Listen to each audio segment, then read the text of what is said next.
I'm just taking a look at these Edelkrone Ortak camera accessories.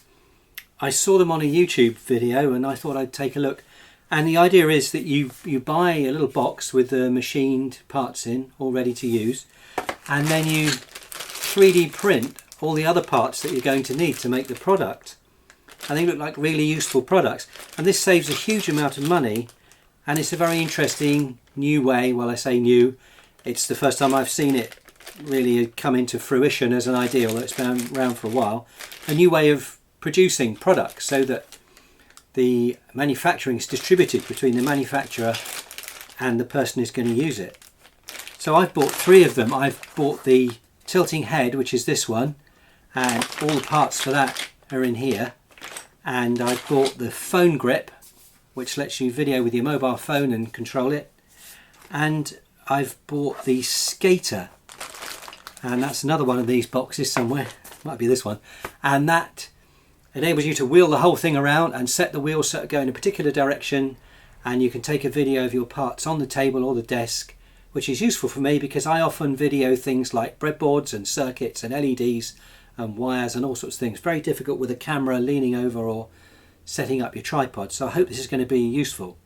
So now I'm going to have a go at putting one together and then trying one out. And I think I'm going to start with the Flextilt head. So I'm just going to spread the parts out. There they are. And begin probably with this big central piece. And all the other bits, make all the folding bits. And then all the bits in here make all the metal bits and the friction parts. So it'll be interesting to see how easy it put together it is and how well I get on with making it. So I'll come back in a minute when I've made some progress with figuring out what to do. I printed the parts for the products using my 2 Prusa printers.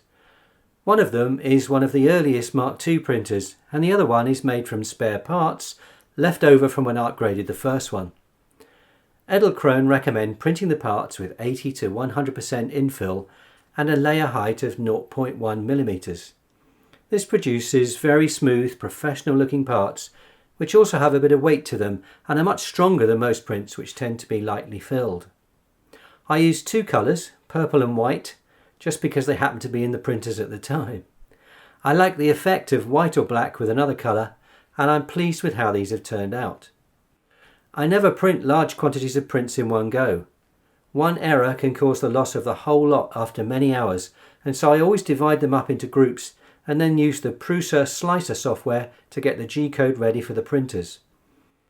Here is a failure that happened with one of these prints that proves my point.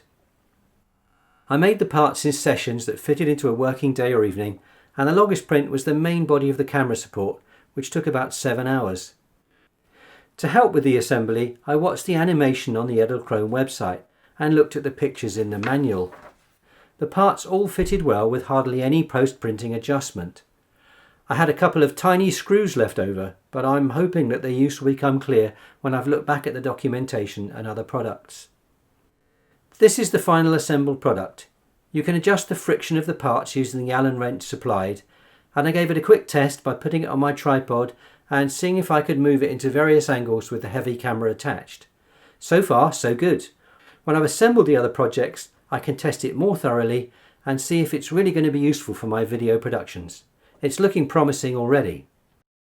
So I've now completed making all 3 products. I've got the Flextilt head, which I made earlier, which you can put the camera on, and you can also put the phone grip on this. Here's the phone grip, and it just unscrews from here and pops on there, and I'll demonstrate it in a moment. I've got the skater, which can hold the tilt head or the phone grip, and that will slide around, or you can twist it so it goes in a circle like this, and you can control your shots. And then if you stack this on top of here, you can do vertical shots and have your camera or your phone or whatever movable. And the phone grip, when I tried it earlier when I just made it, yep, that fits the phone easily, and you can get it in the right orientation. There's a hand grip for phone filming. I'm going to try that a minute. Hang on. Probably squashed all the buttons. Yep, I've squashed the buttons. So I'll turn that on. I'll set it to video, and I'll just take a little overhead shot of the other pieces. There we are, and there's me controlling my own video right in front of me. So you can do that easily, and there are other parts with this. I keep upsetting my phone. There are grips for going around tripods and extra bits if you've got a very narrow phone, and a shoe thing for putting on top of your camera and putting the phone grip on and so on. So there's all sorts of possibilities. And in a moment I'll just do a little shot with a breadboard, and then I think I'm going to be really pleased with my new Edelkrone Ortak products. And I should say at this point, this is just something I've done voluntarily. I have nothing to do with any of these companies, no payment or sponsorship or anything like that. I'm just showing you how I made the products. So with the phone grip mounted to the tilt head, which is screwed onto the skater, I can move it in place and I can get a 100% vertical overhead shot of this breadboard. Here we go. And let's see the picture now on the screen. Hopefully it's perfect. Now if I just do a video, let's go to video and press record. I can do a rotational shot away to something else, or I can do a slider shot. I just move the camera back away. This phone grip is very good indeed, and you can obviously take it off here and attach it to a tripod or anything else.